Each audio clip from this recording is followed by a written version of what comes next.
আমার কথা কি শোনা যায়? হ্যাঁ, হ্যাঁ, ক্লিয়ার। আমার শোনা যায়? হ্যাঁ, হ্যাঁ, শোনা যায়। তো আসসালামু আলাইকুম এভরিওয়ান। আশা করি সকলে ভালো আছেন। প্রতিদিনের মতো বা প্রতি সপ্তাহের মতো আজকে চলে আসছি আমরা নতুন একটা পডকাস্টে। আজকে আমার পডকাস্টের অতিথি হিসাবে আছে আমারই এক ফ্রেন্ড নাহিদ হাসান। দেওয়ান আইসিটিতে হচ্ছে সফটওয়্যার ইঞ্জিনিয়ার হিসেবে কাজ করতেছে যিনি আজকে প্রায় হচ্ছে ৪ বছর ধরে। সো আজকে তাকে কিছু কোশ্চেন করব, সেই কোশ্চেনের অ্যান্সার দেবে তার যে ইন্ডাস্ট্রিয়াল এক্সপেরিয়েন্স থেকে। সো আশা করি যারা ইউনিভার্সিটির স্টুডেন্ট আছেন তারা হয়তো বা এই পডকাস্ট থেকে কিছু হলেও শিখতে পারবেন, জানতে পারবেন। সো নাহিদ, কি অবস্থা? এই তো ভালো। তোমার কি অবস্থা? এই তো আছে আলহামদুলিল্লাহ। সো ওভারঅল হচ্ছে যদি তোমার জার্নিটা একটু আমাদের সাথে শেয়ার করতো আর কি। আসলে তোমার তো ভার্সিটি এখন আসলে শেষ হয় নাই, তারপরে সফটওয়্যার ইঞ্জিনিয়ার হিসেবে এখন একটা কোম্পানিতে, সফটওয়্যার কোম্পানিতে জব করা হচ্ছে এবং মোটামুটি একটা এক্সপিরিয়েন্স হয়ে গেছে ৩-৪ বছরের। তো ওভারঅল হচ্ছে তোমার জার্নিটা কবে থেকে শুরু হয়েছে একটু শর্টলি বলার চেষ্টা করবা। আরো কোশ্চেন আছে আমাদের। আরেকটা কথা হচ্ছে যে ইউনিভার্সিটির স্টুডেন্টদের আসলে কবে থেকে জব ফিল্ডে যাওয়া উচিত, বা ইউনিভার্সিটি স্টুডেন্ট কি বেটার হবে টিউশনই করা, নাকি হচ্ছে যারা মূলত সিএসসি ব্যাকগ্রাউন্ডের, নাকি হচ্ছে একটা ছোট ইন্টার্নশিপ হোক বা জব হোক, যত টাকাই দিক লেগে যাওয়া।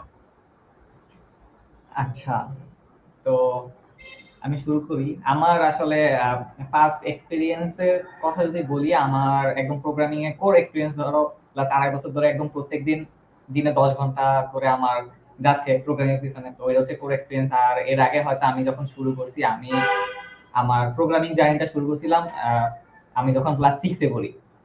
আচ্ছা, তখন থেকে অত লং জার্নিতে না যাই, তখন থেকে আসলে আমি পুরো সেলফ লার্নার, আমি কোথাও কোর্সও করি নাই।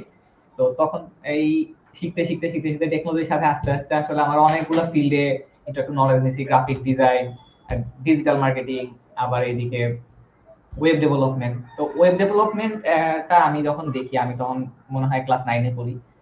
তো আমার কাছে জিনিসটা একটু ভাল লাগে। ফার্স্টের দিকে আমি কি করছিলাম, লাইক কিছু ফিশিং সাইট, একটু সাইবার সিকিউরিটির দিকে যাওয়ার জন্য ওইসব শিখছিলাম। তো ওই দিক থেকে ওইগুলো করতে গিয়ে আমার কাছে লাগছে যে না, ওই আসলে বাংলাদেশে সাইবার সিকিউরিটিতে ওই ধরনের টুল স্মুথ এরকম কিডি টুল বানায় লাভ নাই। আসলে ওয়েব ডেভেলপমেন্ট আসলে ওইখানে আমার ভালো লাগছে। আরো কিছু কারণ ছিল, যাই হোক। তো যখন আমার কলেজে আসি, কলেজে ওঠার পর তো হচ্ছে আমাদের করোনা কোভিড চলে আসে। তো ওই টাইমে একদম কলেজ বন্ধ, ক্লাস বন্ধ, কোনো কাজ নাই, বাসায় থেকে সারাদিন আড্ডা মারতাম। তো যখন একদম করোনা শেষের দিকে, ওই টাইমে আসলে আড্ডা দিতে দিতে আড্ডাও বোরিং হয়ে গেছে। আড্ডা মারতে এখন আর ভালো লাগে না। তো ওই টাইমে করছি আর কি হচ্ছে, বাসায় বসে বসে একটু একটু করে আহ, আগে থেকেই ধরো সিএসএস এইচটিএমএল শেষ করা হয়ে গেছিল, মানে এগুলো দেখতে দেখতে। তখন কি আমি একটু ব্যাকএন্ড দেখা শুরু করলাম, যে আচ্ছা ব্যাকএন্ডে জিনিসগুলো কিভাবে কাজ করে। ডিজাইন তো করলাম, তো ডিজাইন গুলো করার পর আসলে ব্যাকএন্ডে কাজ করে কিভাবে। তো তখন আর কি আস্তে আস্তে আমি নোট জেএস শিখা শুরু করলাম। তো আমার কাছে ভালো লাগছিল নোট জেএস এ কিছু ছোট ছোট প্রজেক্ট বানাইলাম কয়েকটা। আহ, যেমন আমাদের এলাকায় একটা চ্যারিটি প্রজেক্ট চলতেছিল, তো এটা আমি কিছু ফর্মের ডাটা কালেক্ট করা লাগবে। তো ওইটার জন্য একটা প্রজেক্ট বানালাম। আমার কাছে জিনিসটা ভালো লাগছে, মজা লাগছিল আর কি। ফার্স্ট মাত্র কলেজে উঠছি, আহ, একটা জিনিস বানাইতেছি, ওটা সুন্দর মতো কাজ করতেছে, একটা সফটওয়্যারের মতো একটা ভাইব।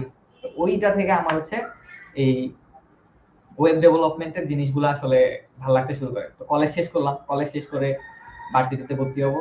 তো ওই টাইমে ভার্সিটিতে ভর্তি হওয়ার মানে কলেজ শেষ করার কিছুদিন আগে আসলে আমি ঢাকায় যে কোম্পানি আছে এখানে যোগাযোগ করি। তো ওইখানে আমি যোগাযোগ করছিলাম আসলে কোর্স করার জন্য, যে আমি ওয়েব ডেভেলপমেন্টের কোর্সটা করতে চাই। তো কোর্স করতে সে আসলে এখানে যে ছিল, উনি আসলে বললো আপনি যতটুকু শিখে ফেলছেন, আপনার কোর্স না, আপনার আসলে কাজ করা দরকার। তো আমাকে ফার্স্টে একটা প্রজেক্ট দেয়, দিয়ে বলে আপনি ইন্টার্নশিপ হিসেবে আসলে প্রজেক্টটা করে দেখান যে আপনি করতে পারতেছেন কিনা, আপনি কতটুকু জানেন না দেখবো। তো ওইটা ছিল হচ্ছে একটা অফিসের রিসিপশন ম্যানেজমেন্ট, মানে হচ্ছে রিসিপশনের লোকজন আসে, ভিজিটর আসে। তো ভিজিটরের ডাটা বা এই জিনিসগুলো হচ্ছে আর কি রেকর্ড থাকবে। তারপর ভিজিটর আবার কবে কবে ভিজিট করছে একটা লগ থাকবে, ভিজিটর স্ট্যাটাস অনুযায়ী, মানে একটা সিআরএম এর ছোট্ট অংশ। তো ওই টাইমে ওই কাজটা করার পর ওই কোম্পানি যে ওনার আছে জুলাস ভাই, তো উনি অনেকটা আমার উপর খুশি হয়। খুশি হচ্ছে ওনার এখানে আমাকে জব অফার করে। তো তারপর থেকে এখানে জয়েন করার পর এখন এইখানেই আছে। তো এইভাবেই শুরু। আর এখন তো ভার্সিটি লাইফ চলছি পাশাপাশি। আচ্ছা, আচ্ছা। সো দ্বিতীয় কোশ্চেন ছিল হচ্ছে আমার যে একটা ইউনিভার্সিটি স্টুডেন্ট আসলে এখন কিন্তু ম্যাক্সিমাম পোলাপেন হচ্ছে সিএসসি তে আসে, মানে প্রফেশনাল যেই কোর্সগুলো যেমন হচ্ছে সিএসসি, ট্রিপলি, এই সেক্টরগুলোতে আসে। বিশেষ করে হচ্ছে সিএসসি তে এখন অনেক পোলাপেন ঢুকতেছে। সো এখন কিন্তু বাংলাদেশের জব মার্কেটটা একটু মানে আহ, বলতে গেলে যে আগে সিএস এর ডেভেলপমেন্ট বা সফটওয়্যার ইঞ্জিনিয়ারদের হাই স্যালারি তে হচ্ছে তাদেরকে অফার করতো, কিন্তু এখন ইদানিং কালে হচ্ছে অনেক বেশি ইঞ্জিনিয়ার বাড়তেছে বা ডেভেলপার বাড়তেছে বা প্রোগ্রামার বাড়তেছে, সেই ক্ষেত্রে আসলে কম্পিটিশনটা হচ্ছে বেড়ে গেছে। তো সেই ক্ষেত্রে হচ্ছে একজন স্টুডেন্টকে সবার থেকে আলাদা এবং এগিয়ে রাখার জন্য আসলে তার কিছু পদক্ষেপ রাখা দরকার। সাপোজ যদি আমি বলি, ধরেন ধর হচ্ছে আমরা ইউনিভার্সিটিতে শুরু করছি, ফার্স্ট সেমিস্টার বা ফার্স্ট ইয়ারে পড়ি। এখন একটা স্টুডেন্টের আসলে যারা স্টুডেন্ট থাকে তারা কিন্তু স্টুডেন্ট লাইফে বা হচ্ছে ইউনিভার্সিটি লাইফে কিন্তু টিউশনই করায়, হ্যাঁ, কোচিং করা, এই বিষয়গুলো করে হচ্ছে পার্ট টাইম একটা ইনকামের একটা ব্যবস্থা করে তারা আর কি। কিন্তু সিএসসি ডিপার্টমেন্টের পোলাপাইনের কি আসলে টিউশনই করলে বেটার হবে, নাকি আসলে ওই একটা কোর্স করে বা মোটামুটি একটা অবস্থান প্রোগ্রামিং শিক্ষা শুরু করে হচ্ছে কোন একটা ইন্টার্নশিপে বা হচ্ছে কোন একটা জবে ঢোকা তার জন্য ভালো, তার লাইফের জন্য বা তার কেরিয়ার জন্য ভালো হবে? এই জিনিসটা সিএসসি পোলাপাইনের জন্য তো একটু যদি বলো স্যার। আহ, আচ্ছা, বিষয়টা হচ্ছে এরকম, অন্যান্য যে জব সেক্টর আছে, লাইক যারা বিবিএ তে পড়ে বা রাইট, অন্যান্য ডিপার্টমেন্ট আছে, ইলেকট্রিক্যালে করতেছে, মেকানিক্যালে করতেছে, তাদের পড়াশোনার সাথে তাদের কাজের কিন্তু অনেক বেশি ইন্টারকানেকশন বা লিংক আছে। রাইট, সিএসসি পড়েও আমরা কিন্তু আসলে সিএসসি কোর্সটা হচ্ছে মানে কি, কম্পিউটার সায়েন্স এন্ড ইঞ্জিনিয়ারিং। তো কম্পিউটার সায়েন্স ইঞ্জিনিয়ারিং কিন্তু অনেক বড় সেক্টর। এটা কিন্তু শুধু এই যে আমরা ওয়েবসাইট বানাচ্ছি বা সফটওয়্যার বানাচ্ছি এই সেক্টর না, সিএসসি কিন্তু তার বাইরে অনেক কিছু। তো আসলে কোর্সে কিন্তু আমাকে সিএসসি শেখানো হচ্ছে সফটওয়্যার ডেভেলপমেন্ট বা ওয়েব ডেভেলপমেন্ট বা ডেভেলপমেন্টটা শুধু না। তো সেই ক্ষেত্রে বাংলাদেশের যে আসলে এত বেশি ইউনিভার্সিটি হয়েছে, এত ইনস্টিটিউট সিএসসি করা, যে কারণে বাংলাদেশ সিএসসি ইঞ্জিনিয়ারের অভাব নেই, অনেক হয়েছে। যেমন আমাদের ভার্সিটিতেও আমি ধরি অনেকেই সিএসসি তে ভর্তি হচ্ছে, বাট সে প্রোগ্রামিং জানে না। কিন্তু আসলে আমার মতে যেটা ধারণা, সিএসসি তে করলে আসলে প্রোগ্রামিংটা আমরা ভার্সিটির শুরু থেকে যদি শুরু করতে পারি, সাথে সাথে পড়াশোনার পাশাপাশি আমি যদি প্রোগ্রামিংটা শুরু করি, প্রোগ্রামিং একদম এখন রিসোর্সের অভাব। কেউ যদি চায় ফ্রি, ওপেনলি অনেক ফ্রি রিসোর্স আছে। কেউ যদি চায় একটা আরো দ্রুত শিখতে হবে, সে একটা কোর্স নিতে পারে, অনেক সুন্দর সুন্দর পেইড কোর্স আছে, বাংলাতেই আছে। বা বাংলাদেশে যারা কন্টেন্ট ক্রিয়েটর আছে তারাও খুব ভালো কোর্স দেয়, ফ্রিতেও কন্টেন্ট দিচ্ছে। আমার মত হচ্ছে যে কোনো, আপনি একটা প্রোগ্রামিং ল্যাঙ্গুয়েজ শিখেন ফার্স্ট। আপনি যদি সহজে শিখতে চান, আপনি পাইথন দিয়ে শুরু করতে পারেন। পাইথন খুবই সহজ একটা প্রোগ্রামিং ল্যাঙ্গুয়েজ। আপনি যদি সহজে ডেভেলপমেন্টে ঢুকতে চান, আপনি ওয়েব ডেভেলপমেন্ট শিখতে পারেন। তো আসলে ভার্সিটিতে ঢুকে অন্যান্য ডিপার্টমেন্টে ছিল, আর ভার্সিটিতে আসছি, একটু আড্ডা দিব, ক্যাম্পাসে বসবো, ক্লাস করব, ঘুরবো। আসলে সিএসসি তে এই জিনিসটা করাটা আসলে নিজের ক্যারিয়ারের সাথে একটা ধোঁকা হয়ে যাবে। কারণ প্রোগ্রামিং কিন্তু আসলে নর্মাল স্কিল না, এটা একটা অ্যাপ্লাইড স্কিল। যেরকম আপনি যত বেশি দৌড়াবেন, তত বেশি আপনার দৌড় ভালো হবে। আপনি যত ধরেন অ্যাপ্লাইড স্কিলের মধ্যে ফুটবল খেলোয়াড়রা যেরকম আছে, তারা কি সবসময় প্র্যাকটিসে থাকতে হয়, কারণ কি সে যত প্র্যাকটিস করবে তত তার স্কিল বাড়বে। প্রোগ্রামিংও কিন্তু ওই সেম। আপনি প্রোগ্রামিং শিখলেন, শিখে রেখে দিলেন, ওইটা আপনার হচ্ছে ওই অনেকটা মানে কোনো কাজেই লাগবে না, পরে দেখবেন অনেক কিছু ভুলে গেছেন। কিন্তু প্রোগ্রামিং আপনি যত স্কিলফুল, আপনি যত এটাতে কাজ করতে থাকবেন, রেগুলার প্র্যাকটিস করতে থাকবেন, এটা হচ্ছে আপনার শার্প হতে থাকবে, অনেকটা ম্যাথের মতো। ম্যাথ যেরকম আমরা মানে কিছুদিন করলাম, মাঝখানে গ্যাপ দিয়ে আবার গেলে কি হয়, জিনিসটা মিলানো যায় না বা ওই আগের মতো স্কিলটা আনা যায় না। তো প্রোগ্রামিং অনেক এরকম। তাই হচ্ছে ইউনিভার্সিটিতে যারা আমরা পড়তেছি, আমাদের উচিত একদম শুরু থেকেই একটা প্রোগ্রামিং শুরু করা। হয়তো কোনো মেন্টর, আমার মতে যেটা হবে যে কোনো একটা মেন্টর দেখেন, কাউকে একজনকে একটা স্ট্রিট গাইডলাইন ফলো করেন, করে জিনিসটা শুরু করেন। একদম একাডেমিক পড়া অবশ্যই লাগবে, একাডেমিক পড়াশোনার পাশাপাশি এই জিনিসটা করলে এরকম না যে আপনি একদম একাডেমিকের বাইরে চলে যাচ্ছেন। কারণ আপনি প্রোগ্রামিং যখন জানবেন, যারা প্রোগ্রামিং জানে তাদের আসলে লজিক বিল্ডিং অনেক ভালো থাকে। আপনার ওই ক্ষেত্রে পড়াশোনার ক্ষেত্রেও জিনিসগুলা কাজে দিবে। তো এই জিনিসটা হচ্ছে একটা বিষয়। আরেকটা হচ্ছে অনেকেই যেমন আমার মতো অনেকে আছে, ধরেন কলেজ লাইফ থেকেই হয়তো বা কোডিং কিছুটা শিখে আসছে বা কিছুটা জিনিস শিখছে, ভার্সিটিতে তারপর ভর্তি হয়েছে। তো তাদের ক্ষেত্রে হচ্ছে আপনি যেমনিই হোক কোন একটা কোম্পানিতে জয়েন করেন, হোক ফ্রি ইন্টার্নশিপও হোক না কেন, আপনি 3 মাস 4 মাস কাজ করেন। লাইভ লাইভ এনভায়রনমেন্টে যে কাজ শিখা যায় আসলে, আপনি 6 মাস নিজে নিজে প্র্যাকটিস করলে হবে না। যেরকম এক্সাম্পল, আপনি একটা ওয়েবসাইট বানাচ্ছেন, আপনি চিন্তা করলেন একটা ফিচার দিব, আপনি করতে গিয়ে দেখলেন ওই ফিচার করতে গিয়ে আপনার সমস্যা ছিল, আচ্ছা আপনি ফিচারই বাদ দিয়ে দিবেন, এটা আমার প্রজেক্ট, বাদ দিলে আমার কে কি বলবে। কিন্তু আপনি যখন অফিসে সেম কাজ করবেন, আপনার ওই প্রজেক্ট যখন আপনি বলবেন এটা হচ্ছে না, আপনার ওই রকম আরো 2টা না দিবে, ওটা করে দিতে হবে।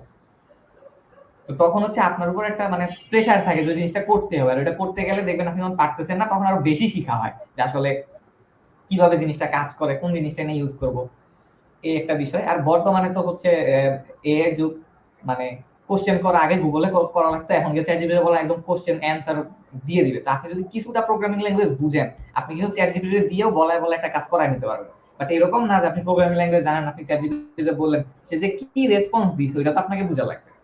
তো এটার জন্য আসলে দরকার সিএসসি তে যারা পড়ে, যদি শর্ট টাইম তাদের একদম গ্রাজুয়েশন শেষ করার পরপরই তাদের একটা জবে ঢোকার প্রয়োজন হয়, তাদের উচিত আসলে একদম প্রথম থেকেই প্রোগ্রামিং জার্নিটা শুরু করে দেওয়া।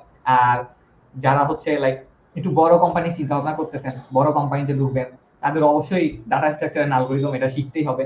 আরেকটা জিনিস যেটা বাংলাদেশে ট্রেন্ড হয়ে গেছে ভাই, সিএস এর বাইরে থেকে অনেকে কিন্তু এই ডেভেলপমেন্টে ঢুকতে যাচ্ছে, তারা দেখতেছে অনেকে ঢুকছে।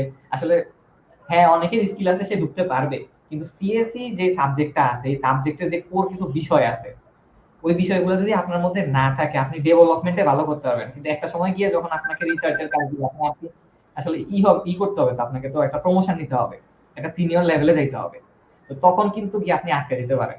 তো এই জন্য হচ্ছে আপনি যদি নন সিএসিও হন, আমার আহ, মানে আমার নিজস্ব একটা ভাবনা যে নন সিএসিও হলো তার আসলে data structure algorithm, computer architecture, তারপর হচ্ছে সিএস এর এরকম আর কয়েকটা কোর বিষয় আছে, আপনি একটু খুঁজলেই পাবেন, আজকে ডিটেলসে না গেলাম, ওই বিষয়গুলো সম্পর্কে একটু জেনে নেন।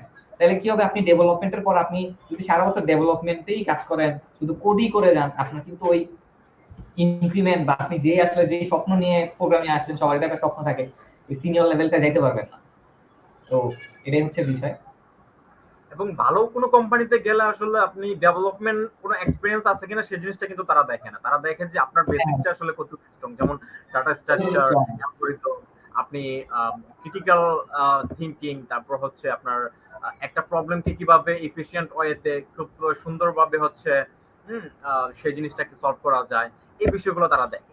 কিন্তু তারা দেখার পরে দেখে যে হ্যাঁ আপনার প্রবলেম সলভিং স্কিলটা আছে খুব ভালো, আপনার ডাটা স্ট্রাকচার অ্যালগরিদম এগুলো আছে, ডিজাইন প্যাটার্ন সম্পর্কে খুব ভালো জানেন, ডাটাবেস সম্পর্কে ভালো জানেন, তখন দেখা গেছে যে তারা হচ্ছে আপনার মানে কি বলে এটাকে ডেভেলপমেন্ট শিখায়। আলটিমেটলি কিন্তু প্রত্যেকটা সফটওয়্যার কোম্পানিতে ওয়েবসাইট অ্যাপই মূলত কাজ করা হয়, ডেস্কটপে কাজ করা হয়, মূলত এগুলোই তো করা হয়।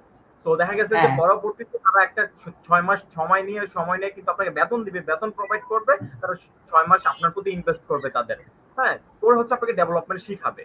সো এটা হচ্ছে মূল কথা। যদি আপনি লং টাইমে এই সেক্টরে কাজ করতে চান তাহলে অবশ্যই ডাটা স্ট্রাকচার অ্যালগরিদম এই বিষয়গুলো, যে কোর কোর নলেজ গুলা, কিভাবে মেমোরি কাজ করে, ফাইল ম্যানেজমেন্ট কিভাবে কাজ করে, যেমন সি সি প্লাস প্লাসে মূলত এই বিষয়গুলো নিয়ে করা হয়। হ্যাঁ, এগুলো একবার লোয়ার লেভেলের হচ্ছে প্রোগ্রামিং ল্যাঙ্গুয়েজ, যেগুলো থেকে অনেক কোর নলেজ গুলো আপনি পারবেন আর কি জানতে।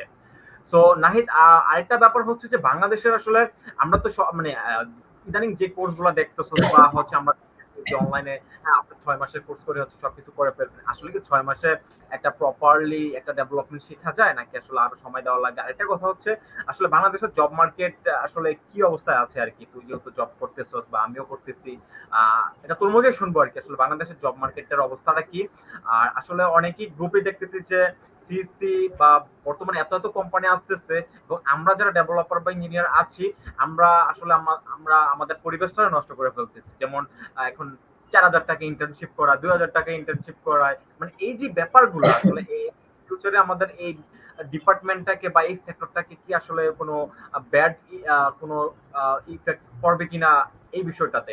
কারণ হচ্ছে যদি আমি আমার কোম্পানিতে হচ্ছে জব দিতে চাই বা ইন্টার্নশিপ করাতে চাই বা জবই দিলাম, তুই বেসিক হিসাবে ঢুকলি আমার কোম্পানিতে, তো তোকে যদি আমি হচ্ছে মানে 2,000 টাকা দিয়ে পাই, তাহলে আমি কেন 8,000 টাকা দিয়ে বা আমি কেন 20,000 টাকা দিয়ে লোক নিব? কথাটা স্বাভাবিক না?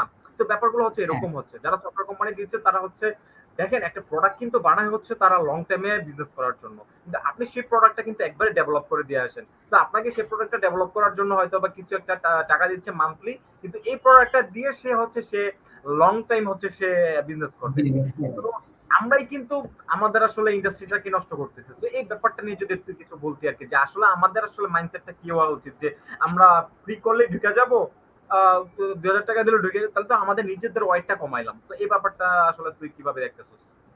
এইখানে এই বিষয়টাই আসতেছে হচ্ছে, মানে কি বলবো, বাংলাদেশে আমরা যারা ডেভেলপমেন্টেই ধরো অনেকে আছে, লাইক কি করছে, ডেভেলপমেন্ট শিখলাম, থিম ফরেস্ট থেকে কয়েকটা টেমপ্লেট কিনলাম লাইসেন্স সহ, কিনে আমি গিয়ে ফেসবুকে বুস্ট করলাম বা 2000 টাকায় ওয়েবসাইট করি, কাস্টমারের অভাব নাই, কাস্টমারও নিয়ে গেল, তুমি টেমপ্লেট ডিজাইন করে দিয়ে দিলা। কিন্তু আসলে বিষয়টা হচ্ছে কি, এই সেম জিনিসটাকে ইফেক্ট করা হচ্ছে যেগুলো একটি স্ট্যান্ডার্ড সাইজে কোম্পানি করতে যাচ্ছে। এখন তুই একটা কোম্পানি করে যখন বাংলাদেশের একটা ক্লায়েন্টের অফার মানে কোটেশন দিবি, আমি লাইক দিলাম 20,000 টাকা, একদম আমি একটা ল্যান্ডিং পেজ করবো 1 পেজে 20,000 টাকা, মানে 20,000 কিন্তু কম, একদম সর্বনিম্ন প্রাইস বলতেছি, 20,000 টাকা ওয়েবসাইট মানে কি বলবো। তো সে কি বলবে, হে ভাই 2,000 টাকা ওয়েবসাইট পাওয়া আপনি 20,000 টাকা চাচ্ছেন, এটা কি? মানে এই ইফেক্ট কিন্তু আমি ফেস করছি কয়েকবার, আর তুই হয়তো ফেস করার কথা কোম্পানিতে আছে।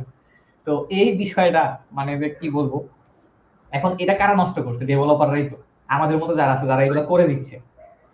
আচ্ছা, আরেকটা হচ্ছে ইন্টার্নশিপের বিষয়, হচ্ছে কোম্পানিতে ইন্টার্নশিপ দেওয়ার সময় আমি আমার কোম্পানিরও ধরতেছি, আমার কোম্পানিও সেম এই কাজ করে, বাট এখন এই জিনিসটা টোটালি অফ করার দিকে। লাইক হচ্ছে ইন্টার্নশিপে মানুষকে নেয় কি কোনটা চিন্তা করে, কোম্পানির থিঙ্কিংটা দেখ কোথায়। ইন্টার্নশিপ হওয়ার কথা ছিল কি, একজনকে আমি আনবো, আমি ইন্ডাস্ট্রিতে একজন মানুষকে ঢুকাবো যে হচ্ছে একটা স্ট্যান্ডার্ড, কারণ ফ্রেশারকে তো তুই একদম প্রজেক্টে ঢুকে দিতে পারবি না, তার একটা প্রেজেন্টেশন দরকার। তো ইন্টার্নশিপ মানে হচ্ছে যে আমি কয়জনকে আনলাম, ওইখান থেকে কয়জনকে রেডি করে আমার জন্য রাখবো, আর ইন্ডাস্ট্রির জন্য বাকিদেরকে রেডি করে দিলাম। তো হতে পারে ইন্টার্নশিপে আমি একটা মিনিমাম অ্যামাউন্ট হয়তো ধরতে পারে, বা ইন্টার্নশিপে একটা পিরিয়ড থাকে 3 মাস 2 মাস, তার বেশি তো না। আর ফ্রি ইন্টার্নশিপই হোক না কেন, ফ্রি দিলেও সমস্যা নাই, কিন্তু ইন্টার্নশিপের একটা পার্সপেক্টিভ হচ্ছে কি, ইন্টার্নশিপ থেকে ওই ডেভেলপার কি চাচ্ছে, মানে কি পাচ্ছে।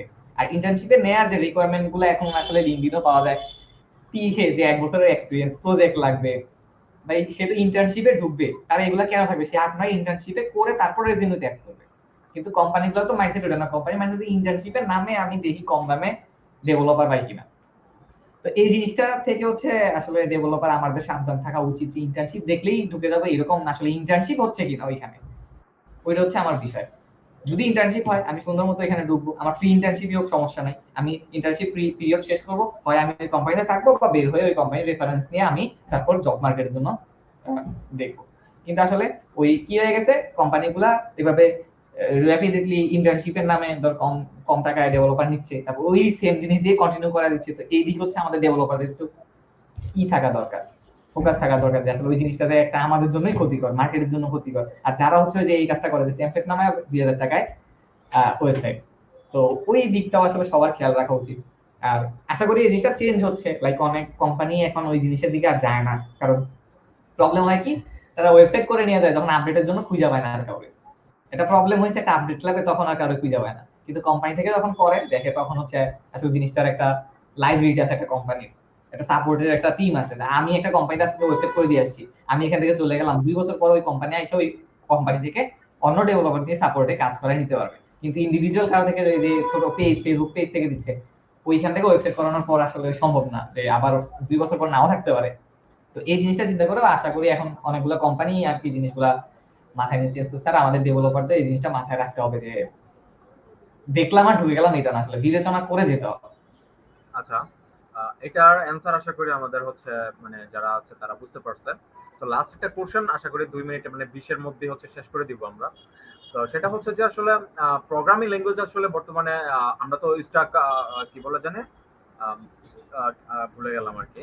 আহ, যাই হোক, আমাদের হচ্ছে যে জাভাস্ক্রিপ্ট মূলত হচ্ছে 60 বা 70% ডেভেলপারদের মোটামুটি প্রোগ্রামিং কমিউনিটি তারা নিয়ে নিছে। ওয়েব ডেভেলপমেন্ট যদি হয় তাহলে জাভাস্ক্রিপ্ট দিয়ে শুরু করছে বেশিরভাগ, মানে বাংলাদেশে বর্তমানে তো যারা মানে আমাদের মতো আছে এই লেভেলে, জুনিয়র লেভেলে যারা আছে, তারা কিন্তু বেশিরভাগ সবই জাভাস্ক্রিপ্ট দিয়ে শুরু করছে, সবাই ওয়েব ডেভেলপমেন্ট। কিছু সংখ্যক হচ্ছে হয়তো বা ডার্ট বা সুইফটে বা হচ্ছে ফ্লাটারে অ্যাপ ডেভেলপমেন্টে সরাসরি ঢুকে, কিন্তু বেশিরভাগ আমি যতটুকু অনেকের সাথে আমার পরিচয় আছে সবাই ওয়েব ডেভেলপমেন্ট দিয়ে ঢুকছে। ঢুকে অনেকে এখন চলে গেছে রিয়েক্ট নেটিভে, কেউ ফ্লাটারে, কেউ অ্যান্ড্রয়েডে, কেউ হয়তো বা ব্যাকএন্ড ভালো শিখে ডেভঅপসেও কয়েকজন আছে বড় ভাই। তো আসলে সবার জার্নিটা শুরু হয়েছে কিন্তু জাভাস্ক্রিপ্ট দিয়ে। Right, right, right, right, right. So হচ্ছে মানে এখন আমি আপনাকে তোকে হচ্ছে লাস্ট যে কোশ্চেনটা করতে চাচ্ছিলাম সেটা হচ্ছে যে আসলে প্রোগ্রামিং ল্যাঙ্গুয়েজ কি আসলে একটা শিখে সীমাবদ্ধ থাকা উচিত, না হচ্ছে তার অন্য প্রোগ্রামিং ল্যাঙ্গুয়েজ গুলো হচ্ছে তার একটু মানে এক্সপ্লোর করা দরকার। যেমন শুধু ধর জাভাস্ক্রিপ্ট আছে, নোড জেএস। সো আসলে সব প্রোগ্রামিং ল্যাঙ্গুয়েজেরই কিন্তু কিছু খারাপ মানে মানে সবকিছু দিয়ে কিন্তু সবকিছু করা যায় না আসলে। এক একটা পারপাসে কিন্তু এক একটা জিনিস তৈরি করা হয়েছে বা আবিষ্কার করা হয়েছে। তো সেই ব্যাপারটা নিয়ে আসলে কি একজন ডেভেলপারের কি আসলে বিভিন্ন প্রোগ্রামিং ল্যাঙ্গুয়েজ গুলোকে এক্সপ্লোর করা দরকার? তার আহ, আচ্ছা, আমি কোশ্চেনটা বুঝছি। বিষয়টা হচ্ছে যে আসলে প্রোগ্রামিং ল্যাঙ্গুয়েজ ফার্স্টের দিকে যারা জুনিয়র আছে বা শিখতেছে তার কাছে লাগতে পারে ভাই আমি কোনটা শিখবো। গিয়ে যখন সে কোম্পানিতে কাজ শুরু করবে, যখন গিয়ে প্রবলেম মাথার উপরে এসে পড়বে, তখনই সে বুঝতে পারবে এখন আমার কোনটা দরকার।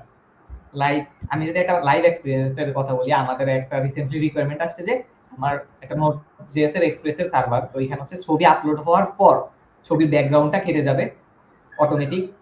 ছবি ধর যেই পোর্শনে সেটা সেলফি দিছে, কিন্তু তার ফেসটা ডিটেক্ট করে ফেসটাকে পোর্ট্রেট হিসাবে আইনা কাইটা হচ্ছে আমার একটা প্রোফাইল পিকচার বানাইতে হবে।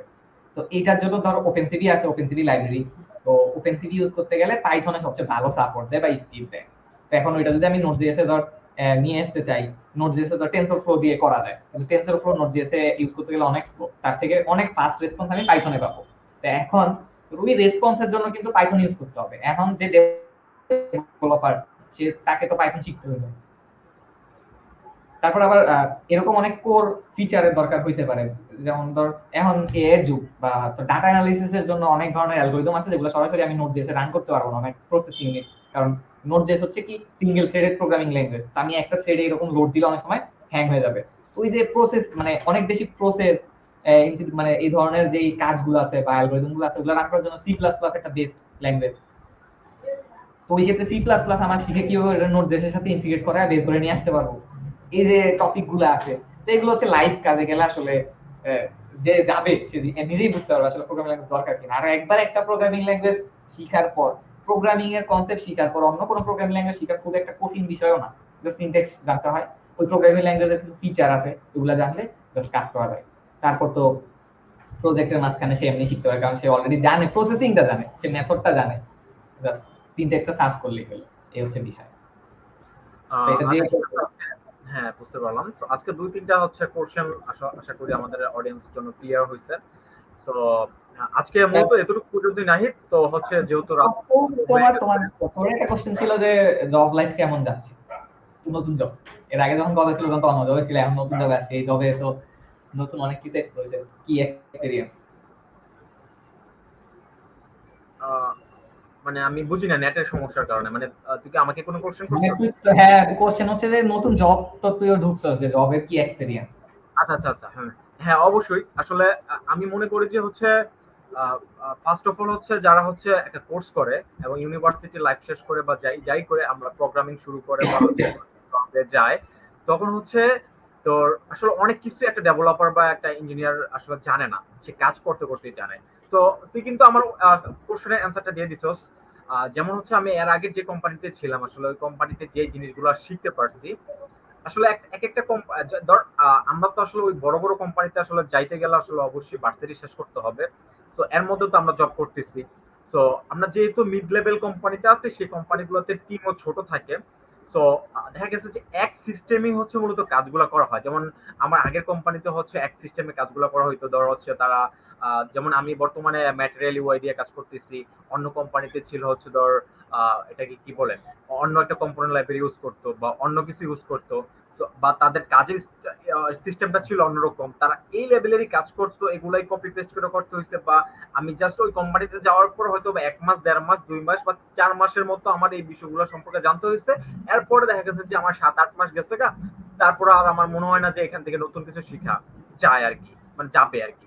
তখন আমি কোম্পানি সুইচ করলাম প্রায় ১ বছর পরে। তো কোম্পানি এখন যেটাতে আছি, এটার যে এনভায়রনমেন্ট এটার সাথে আমি আলহামদুলিল্লাহ মানে সামঞ্জস্যপূর্ণ হয়ে গেছে আমার। তো এখানে অনেক কিছু জানতে পারলাম। এখানে যেমন ম্যাটেরিয়াল ইউআই সম্পর্কে আগে কাজ করি নাই, জানতামই না। কাজ করতে করতে আলহামদুলিল্লাহ এখন ম্যাটেরিয়াল ইউআই হচ্ছে প্রো হয়ে গেছি। প্লাস এখানে যে জাভাস্ক্রিপ্টের যে কোর নলেজ গুলো, যেমন আমার ইআরপি সফটওয়্যারে কাজ করা হয়েছে, হোটেল ম্যানেজমেন্ট সফটওয়্যারে কাজ করা হয়েছে। সো এগুলো কিন্তু একটু কমপ্লেক্স, যেমন বিশেষ করে ইআরপি সফটওয়্যারটা কিন্তু কমপ্লেক্স ইউআই এবং হচ্ছে লজিক্যাল ব্যাপারগুলো একটু হার্ড আর কি, ব্যাকএন্ডও এবং ফ্রন্ট এন্ডও। তো এই ব্যাপারগুলোর সাথে কাজ করতে করতে তুই যেমন একটা কথা বলছিস আমাকে যে যদি পার্সোনালি আমি হোমে বা বাসায় বসে যদি আমি নিজেরা প্রজেক্ট বানাইতাম, আসলে ওই যে একটা প্রবলেম পড়লে সেই প্রবলেমটা আমার এই যে একটা হচ্ছে কি বলে এটা ফিচার আমি আপডেট করব বা ফিচার অ্যাড করব, তখন সেই ফিচারটাকে বাদ করে দিয়ে যে না এটা পসিবল না, কিন্তু কোম্পানিতে থাকার পরে ফোর্সফুলি হোক সেই ফিচারটা আমার করতে হবে। তো দেখা গেছে যে আমি ধর মনে কর এই কোম্পানিতে আমার নতুন লার্নিং এর জন্য হোক, করার জন্য হোক, বা হয়তো অফিসে সেই জিনিসটা করতে পারি নাই, সেটা কালকে আমাকে ডেলিভারি দিতে হবে, তার জন্য আমি বাসায় আসছি, আসার পরে হচ্ছে চ্যাটজিপিটি হোক মানে তার সাথে আলোচনা করার মাধ্যমে আমি একটা সলিউশন বের করছি, দেন হচ্ছে অফিসে যেয়ে কাজ করছি। তো এভাবে চলতেছে দিন, প্রতিদিনই হচ্ছে লার্নিং চলতেছে। সো প্রতিদিনই নতুন নতুন জিনিস এক্সপ্লোর করতেছি। এখন আসলে যেহেতু হচ্ছে ফ্রন্ট এন্ডে কাজ করি, আমার মনে হয় যে ফ্রন্ট এন্ডে আসলে জাভাস্ক্রিপ্ট এর যে কোর নলেজ গুলো আছে বা জাভাস্ক্রিপ্ট এর বেসিক যে বিষয়গুলো আছে, আলহামদুলিল্লাহ এটা আমার আয়ত্তে চলে আসছে। এখন যেহেতু হচ্ছে বড় কোম্পানিতে যাওয়ার চিন্তা তোরও আছে, আমারও আছে, বা ভবিষ্যতে অনেকের অনেক চিন্তা ভাবনা আছে। তো সেই ব্যাপারগুলোতে আসলে আমাদের কোন নলেজ গুলো জানা দরকার। যেমন ভার্সিটিতে এখন ডাটা স্ট্রাকচার অ্যালগরিদম আমাদের করাচ্ছে। সো আমি চিন্তা করতেছি যে এখন আসলে কোড ফোর্সে হোক, সি শার্প দিয়ে মেবি শুরু করব, প্রবলেম সলভিং শুরু করবো, ডাটা স্ট্রাকচার অ্যালগরিদম নিয়ে কাজ করা শুরু করব। সো লার্নিং এর উপরে চলতেছে আর কি। আমার মনে হয় যে সকালে ঘুম থেকে 6টা বাজে উঠি, রাত ঘুমাতে যাই 12টা বাজে, এর মধ্যে আমার মনে হয় যে আর কোনো বিশ্রাম নাই। বাসায় আসি, বাসে মনে করছে অফিস থেকে 5 মিনিট সময়ের মধ্যে কি কি কি কি সমস্যা, কি কি জানতে চাচ্ছি জাভাস্ক্রিপ্টে, সেই বিষয়গুলো নোট ডাউন করে বাসে আস্তে আস্তে করি। হ্যাঁ, জানি বিষয়গুলো। তো এরপরে আবার বাসায় এসে কাজ করি, নতুন নতুন জিনিস শিখি, এভাবে চলতেছে আর কি। সো ওভারঅল হচ্ছে লার্নিং এর মধ্যেই যাচ্ছি। আর একটা সফটওয়্যার ইঞ্জিনিয়ার হইতে গেলে, ভালো লেভেলের প্রোগ্রামার হইতে গেলে আসলে যেমন ব্যাংকার বা অন্যান্য প্রফেশনাল যেরকম হচ্ছে অফিস করলাম, এসে একটা ঘুম দিলাম, ফ্যামিলির সাথে টাইম স্পেন্ড করলাম, ব্যাপারটা আমাদের এরকম না। আমাদের হচ্ছে আসলে লার্নিং এর উপর থাকতে হয়। অনেকটা হচ্ছে গবেষণা আর কি, যে আমাদের সবসময় গবেষণার উপর থাকতে হয়। সো এটার উপরেই দিন যাচ্ছে আর কি। সো আলটিমেটলি সব প্রোগ্রামারের যেরকম দিন যায়, আমারও সেরকমই যাচ্ছে। ওকে। আচ্ছা ঠিক আছে। তো আজকে হচ্ছে আমাদের পডকাস্টে এতটুকু পর্যন্তই। নাহিদ, ভালো লাগলো কথা বললাম। 4-5টা বিষয় আজকে যারা ইউনিভার্সিটি স্টুডেন্ট আছে তাদেরকে ক্লিয়ার হয়ে গেল আশা করি আমাদের মাধ্যমে, এবং আমরাও অনেক কিছু নতুন জানতে পারলাম তোর সাথে কথা বললে, বিশেষ করে আমি। সো আবার নেক্সট টাইম কোনো একটা বিষয় হচ্ছে যে কোনো একটা সময় হচ্ছে পডকাস্টটা নিয়ে আসবো। আর যারা স্টুডেন্ট আছেন, ইউনিভার্সিটি স্টুডেন্ট আছেন, তারা অবশ্যই শেয়ার করে দিবেন। যারা প্রোগ্রামিং শিখতে চাচ্ছেন আমাদের সাথে থাকতে পারেন, হয়তো বা রিসেন্টলি বা ফিউচারে হয়তো বা আমরাও কোনো প্রোগ্রামিং শিখানোর একটা সিস্টেম তৈরি করতেও পারি। সো আমরা যেটা শিখে আসছি বা প্রিভিয়াসে শিখছি, সেই জিনিসটা হয়তো বা আপনাদের মাঝে ছড়িয়ে দিতে চাই। তো সেই ব্যাপারটা নিয়ে আসলে ফিউচারে আমরা কাজ করবো না হিত। সো আজকে তোর পর্যন্তই। ভালো লাগলো তুই আসলে, আসলে অনেক বিজির মাধ্যমেও আসলে সময় দিছস, তার জন্য অনেক ধন্যবাদ। সো নেক্সট টাইম কোনো একটা দিন হয়তো বা আবার তোর সাথে পডকাস্ট হবে। অডিয়েন্সের অডিয়েন্সের কাছ থেকে বিদায় জানিয়ে নে তুই, তারপর আমি শেষ করে দিব পডকাস্টটা। সবাইকে ধন্যবাদ ভিডিওটা দেখার জন্য। আর অবশ্যই পেজ বা ইউটিউবে যেখানেই দেখেন লাইক সাবস্ক্রাইব যা লাগে বন্ধুদের করে দিয়ে। আর অবশ্যই আমরাও সামনে আমরা যা শিখছি, আমরা এখনো শিখার মধ্যে আছি, আমরা পাস্টে যা শিখে আসছি আশা করি এগুলো আপনাদের মাঝে শেয়ার করতে পারবো। ধন্যবাদ। ওকে, থ্যাংক ইউ। আসসালামু আলাইকুম, সকলে ভালো